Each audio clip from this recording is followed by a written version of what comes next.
संग्राम जगताप आज आपल्या अधिवेशनामध्ये जय भीम नगर विकासावरती बोलत असताना अनेक वेगवेगळ्या जिल्ह्यांमध्ये एक शहर असतं, जिल्ह्याचं ठिकाण असतं. तसं आमचं अहिल्यानगर जिल्हा आणि अहिल्यानगर जिल्ह्यामधलं अहिल्यानगर शहर आहे. तर त्या ठिकाणी देखील 2003 साली महानगरपालिका स्थापन झाली आणि त्यावेळेसपासून अनेक प्रश्न हे प्रलंबित आहेत. त्याच्यामधले बऱ्यापैकी प्रश्न आता अलीकडच्या काळामध्ये मार्गी लागत चालले. पण त्याच्यामध्ये प्रामुख्यानं शासनाकडे आमची मागणी आहे, काँग्रेसचे मुख्यमंत्री असतील किंवा दोन्ही उपमुख्यमंत्री असतील, यांनी जे महाराष्ट्राच्या नकाशावरती जिल्ह्याचे ठिकाण असणारे शहर आहेत, महानगरपालिका आहेत, त्याच्यावरती एक आढावा घेणं गरजेचं आहे. भाजपनंतर की शहर वाढत चाललेत आणि वाढत्या शहरांच्या अनुषंगानं आपण जर पाहिलं तर तिथं आता टेक्निकल स्टाफ देखील हा आपल्याला कुठेतरी कमतरता जाणवत असते. आणि म्हणून टेक्निकल स्टाफ शासन कुठल्याही प्रकारे नवीन भरती प्रक्रियाला आता पुढाकार देत नाही. पण इथं जरी भरती प्रक्रिया राबवली नाही तरी आवश्यक असणारा अध्यक्ष साहेब आवश्यक असणारा टेक्निकल स्टाफ हा कुठेतरी प्रत्येक महानगरपालिकेला दिला पाहिजे. आमच्याकडं अहिल्यानगर महानगरपालिकेमध्ये साहेब अजून म्हणजे अगदी बोटावर मोजण्यात की इंजिनियर राहिलेले आहेत आता. आणि इलेक्ट्रिक विभाग जो आहे की ज्या महानगरपालिकेला मोठ्या प्रमाणामध्ये स्ट्रीट लाईट असतील किंवा नवीन उपनगर जे वाढत आहेत तिथं जे काय स्ट्रीट लाईट लागतात याला 2018 पासून अध्यक्ष साहेब एकही आपल्याला कुठलाही म्हणजे 2018 साली जो आमच्याकडं इलेक्ट्रिक इंजिनियर होता तो इलेक्ट्रिक इंजिनियर देखील त्याचं दुःखद निधन झालं. आणि 2018 नंतर अद्यापपर्यंत कुठल्याही इलेक्ट्रिक विभागाच्या इंजिनियरची तिथं नियुक्ती झालेली नाही. म्हणून हे असे जे विषय आहेत याच्यावरती कुठेतरी गांभीर्यानं शासनानं दखल घेणं गरजेचं आहे. मागच्या काही महिन्यांपूर्वी राज्य सरकारने आमच्या अहिल्यानगर महानगरपालिकेला 7वा वेतन आयोग लागू केला. आज आपण पाहतो की कुठेतरी शासन या सगळ्या बाबी कामगारांच्या पूर्ण करतंय, कामगारांच्या मागण्या पूर्ण करतंय. पण आता या ठिकाणी 2 मंत्री या सभागृहामध्ये उपस्थित आहेत. माझी शासनाला विनंती आहे, सावे साहेब आणि शिरसाट साहेब, की आपण शासनाला या शासनामध्ये भूमिका घ्यावी की तुम्ही देखील आता दोघंही महानगरपालिकेच्या कार्यक्षेत्रामध्ये तुमचंही कार्यक्षेत्र आहे.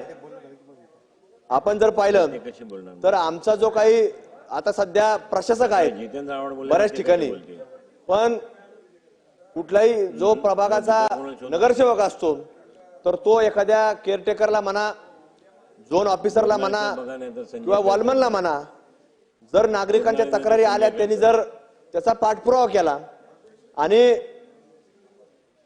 त्या पाठपुरावा झाल्यानंतर साहेब त्याच्यामध्ये जर नागरिकांचा संताप अनावर झाला तर ते लोक लगेच त्या नगरसेवकाच्या विरोधामध्ये 353 दाखल करण्याकरता पुढाकार घेतात. मग हे संघटना ऍक्टिव्हेट होती. याच्यामध्ये तुम्हाला सांगतो, जे प्रमुख अधिकारी असतील, इंजिनियर असो, खालचे अधिकारी असो, या सगळ्यांच्या जसं या राज्य सरकारमध्ये बदल्या होतात तर यांच्या देखील कायदा करावा आणि महानगरपालिका टू महानगरपालिका बदल्या या झाल्या पाहिजेत असा एक नवीन नियम या राज्य सरकारने महानगरपालिकेमध्ये आणावा, जेणेकरून यांचा जो काही हुकूम चालतो तो हुकूम न चालता जनतेचा हुकूम चालला पाहिजे. अशा प्रकारचा नवीन कायदा आणण्याची शिरसाट साहेब या ठिकाणी केवळ मागण्या मांडा 5-5 मिनिटात. हो, 5ला त्याच प्रकारे आपण साहेब आमची मागणी आहे शासनाकडे. आता वेळ संपत आले. सदस्यांना आमची विनंती आहे, नाही बोलतो जे मी 5 म्हणलं की 5:30 होते. नाही, नगरपालिकेचा विषय वेगळा असतो, त्याचे नियम वेगळे असतात. पण साहेब आता उन्हाळ्याचे दिवस सुरू झालेत. प्रत्येक ठिकाणी आपण पाहतो की इथं आग लागली, तिथं आग लागली. तसं आमच्याकडे तुम्हाला सांगतो की अत्यंत म्हणजे महानगरपालिकेमध्ये जसं इलेक्ट्रिक इंजिनियर 2018 पासून नाही, आज 2025 पर्यंत, तसं फायर ब्रिगेडला सुद्धा तुम्हाला सांगतो कामगार रिटायर झालेत. आणि जसं आता इमारती वर चालल्यात 18 मजल्याच्या परवानग्या आता महानगरपालिकेला आमच्याकडे देण्यात येत आहेत. पण अजून फायर ब्रिगेडच्या गाड्या त्या प्रकारच्या नाहीत, फायर स्टाफ नाही. आणि आज रोज तुम्हाला सांगतो आठवड्यातून एक तरी घटना अग्निशमन विभागाच्या मधली घडती, त्याच्यामध्ये जीवितहानी होणार आहे याची शक्यता नाकारता येत नाही. त्याच प्रकारे आज प्रत्येक गावामध्ये आपण पाहिलं, हायवेने जर चालले, शिरसाट साहेब तुम्ही आमच्या नगर जिल्ह्याकडून आले तर बऱ्याच गावांचा कचरा रस्त्यावर दिसतो.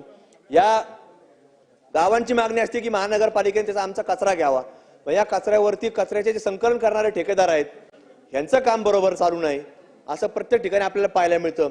याच्यावर काहीतरी तिथं प्रयोजन केलं पाहिजे. धन्यवाद. आणि साहेब एक महत्वाचा मुद्दा अगदी थोडक्यामध्ये मांडतो, शेवटचा मानतो, एकत्र मांडतो की आपल्याला हे सगळं करत असताना आपल्याला कुठंतरी सीसीटीव्हीचा विषय आहे की सीसीटीव्हीच्या बाबतीमध्ये पुढाकार घेतला पाहिजे.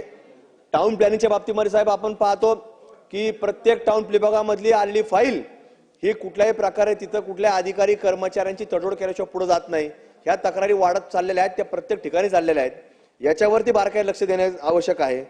आणि आपल्याला MSCB ला एक साहेब जे पोल MSCB डिप्या बसवती, पोल बसवती आणि ज्यावेळेला ते कुठं रस्त्याचं काम सुरू झालं तर ते सांगतात की याचे पैसे भरावे लागतील. मग त्यांनी बसवताना कुठल्याही प्रकारची परवानगी त्या महानगरपालिकेची घेतलेली नसती, पण त्याला पैसे भरावे लागतात.